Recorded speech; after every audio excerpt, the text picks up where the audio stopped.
Hi there, I'm Audra Kadri. Welcome back to my channel if you're returning, and if you're new, make yourself at home. Glad you're here. I'm making this video for two reasons.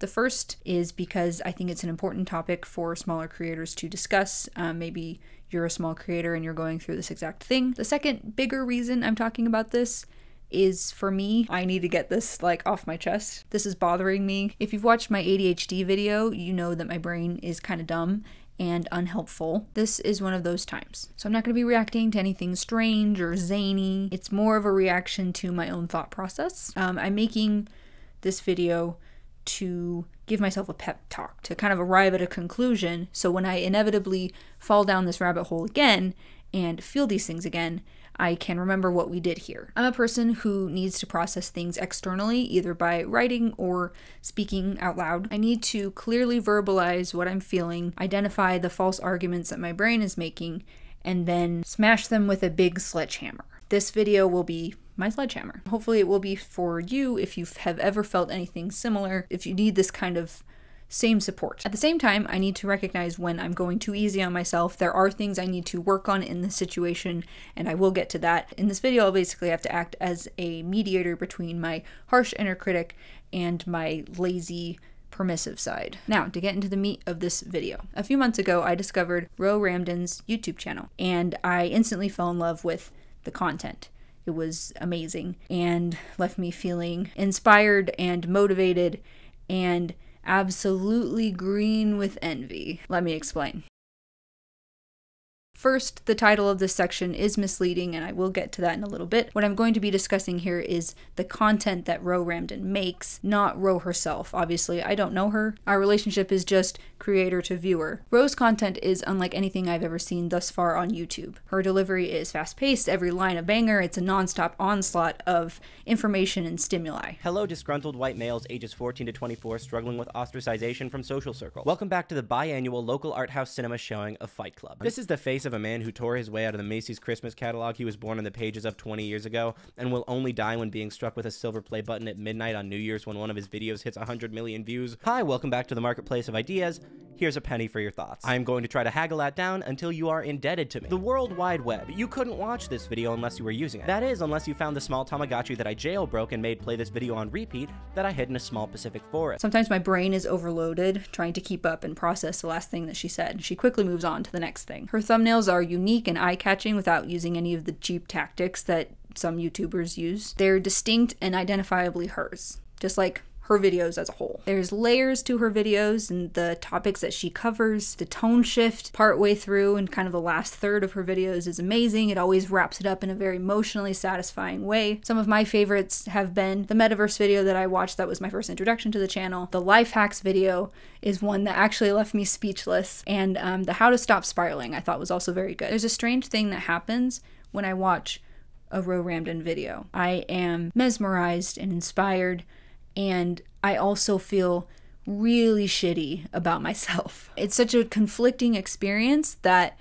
I sometimes have to take breaks from the channel instead of just consuming it in the all or nothing binge that I usually do when I discover a new channel. But I always come back because I do enjoy the videos. I love the videos. At first it was hard for me to pinpoint why I had such a conflicting experience watching Ro's content. This has never happened with another YouTuber before, but maybe because before I was just simply a YouTube viewer. I didn't identify with them as much as I do now, being a creator myself. The only other time this specific feeling had happened was when I listened to really good pieces of music. Music that makes me feel just so euphoric, like more human as I listen to it. It's the feeling of like, this thing is so beautiful and I didn't make that. You know, it's so beautiful that I wish it could have come from me. My feelings about this whole thing, the feelings of envy and shittiness about myself, is not Ro's fault. I'm not blaming her. These are my dumb issues. And I just know that I have to make this video so I could look myself straight in the eye and say, hey,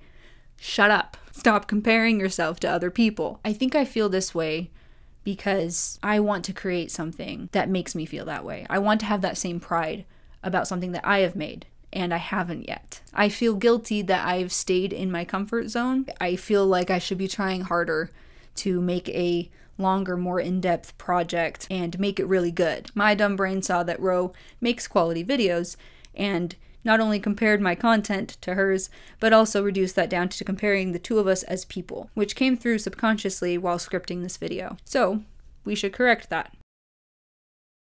My brain was trying to tell me Ro equals good, Audrey equals bad. That is false, obviously. Shit, why is it false though? This is kind of like when I was a high schooler in art class. I had a really hard time feeling like I could relax in that creative setting. For years, I had been jumping at the chance to finally have an art class and like designated time set aside to create. When I was finally there, all I could do was feel like there were several pairs of eyes on me, and there weren't. There were just other artists who were more practiced than I was, or had spent more time really developing their style and their artistic flavor. I saw that and immediately said, that means I suck. And so I have a history, I have a tendency to do this. And again, in that situation, it was 100% me putting pressure on myself. Instead of just letting go and being able to create, I could not keep my eyes on my own project, and I let that really get into my head. I guess another problem is that I actually like my videos. You know, I don't think that there's any video I've put out yet that I'm like, oof, that one was a bad idea through and through. Do I wish I had more time to focus my entire brain on them? Yes. Do I think some of them are cringy? No, I think all of them are cringy. I mean, my first video ever had cringy right in the title. I think the real issue here is that I see Ro's content as smart and my own content as dumb. First, I feel like I need to define smart because I don't know what it is that my brain wants. Smart, I guess in the context of how I see Ro's video, is good jokes, things that make me go, huh, or oh shit. Being well spoken, talking about a subject that isn't easy to tackle, something that's very relevant, like I said, every line a banger. And then dumb is turn your brain off, not really making any waves, just kind of something easy to digest. It's not really gonna make you, God, I'm so negative. I'm hoping that this video helps me. It doesn't make me feel worse. I will admit, I have struggled with feeling like I'm smart in the past. You know, I am a former gifted kid. I was the kid who devoured the assigned reading, flipped through the literature anthology for fun, and couldn't turn in homework to save my life. My experience with the American education system did not leave me with a lot of confidence. It wasn't very conducive to my needs as a student. You know, it led to an obsession with letter grades that stamped whether I was good or whether I was bad. All of these experiences led to a perception that I was not smart. I used to be, but I'm not now. I failed the metric of letter grades and doing busy work and meeting deadlines. If you were my classmate in high school, you'd probably see me at any given moment with my head buried in my journal because I was severely understimulated and economics class was not cutting it. From my second semester of freshman year to the summer I graduated, I filled 33 notebooks and journals. My memories of my middle school and high school years are mostly me spending time with myself in these journals, writing my thoughts and feelings, and a lot of cringy fan fiction. Had that energy been harnessed into exploring some of these core subjects that I was supposed to be learning, I probably wouldn't have spent so much time hiding from school and would have absorbed a lot more. I say all of this as background info. I don't really know why it spilled out of me. I need to illustrate that once again, I have imposed an unfair measuring stick upon myself and my own content. I am smart. I can be smart, but I can't be Ro Ramden. Nor do I want to be. I like being myself. My brain has created this unfair equation. Ro equals smart. I can't be Ro, therefore I am not smart. Audrey equals dumb. And I know that this is flawed logic. I can make good jokes. I am well-spoken sometimes. I can have interesting takes, but sometimes I don't want to. Before I even started my own channel on YouTube, I spent a lot of time in my head thinking about things, about the future, about YouTube in general, and different things that I'd absorbed from other channels. And I was already feeling the pressure to be smart on the internet. I already have an obsession with saying things and the thoughts in my head perfectly. When I was a kid, communicating what I was feeling was such a difficult task and I wasn't practiced at it. So I put extra effort on making sure that everything I said could not be misconstrued or misunderstood. I have a fear of just having opinions on the internet in general. I guess I fear that I will look dumb by trying to appear smart or doing something smart or tackling a subject that aligns with the smart definition. And so again, maybe I stay in my comfort zone by only sticking to safe, dumb content. Therefore, no one could ever call me dumb, I guess. But still, I don't always want to have to be smart on my own channel. I can be, sure. And I do have several video ideas that are going to take a lot more effort, a lot more time, and I'm very excited about them. But week after week, I do want to keep up the momentum of posting a video. Sometimes it's just easier to push off those smarter ideas and make way for a quick and easy dumb idea.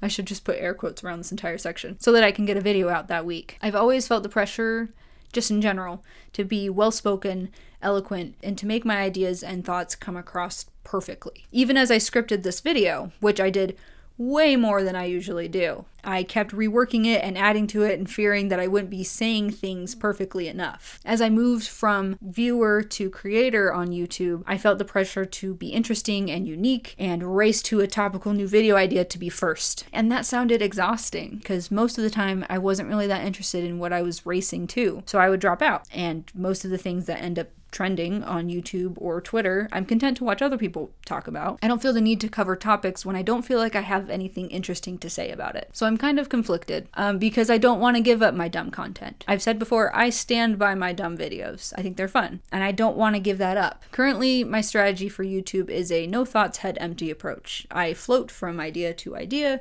picking out whichever one fills me with glee, and then I run with it, with no other consideration for if anyone on the internet would actually want to watch a video about this. You know, every time I post a video, an annoying little voice in my head says, what if this is the one that launches your channel into the big numbers? And so I try not to listen to it, but then I secretly am like, well, what if this is the thing, you know? And then when it doesn't happen, I'm disappointed, but mad at myself because I'm like, of course it didn't blow up, Audrey. It's a video about a Walmart game that no one's ever heard of, you idiot.